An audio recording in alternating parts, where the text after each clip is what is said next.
We're doing Sarachia. Shut the fuck up, man. We're going to use a little bit of honey, peanut butter. Don't actually have Marmite, so found a substitute, toothpaste. First, we're going to toast the bread.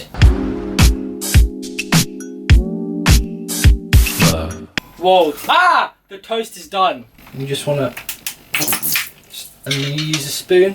Nice even spread of the honey, peanut butter. Oh!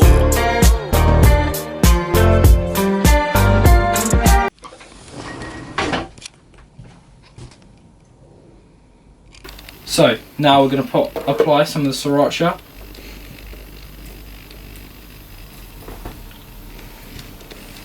Nice even spread, nice juicy plum in the bit in the middle.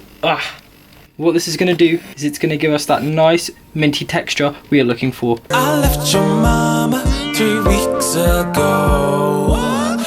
You're recording? Mm-hmm. What we're going to fill it with today, we're going to pick between chicken and tuna chunks. I will say I don't like tuna. I actually very much dislike it. However, chicken, one of my favourite foods, so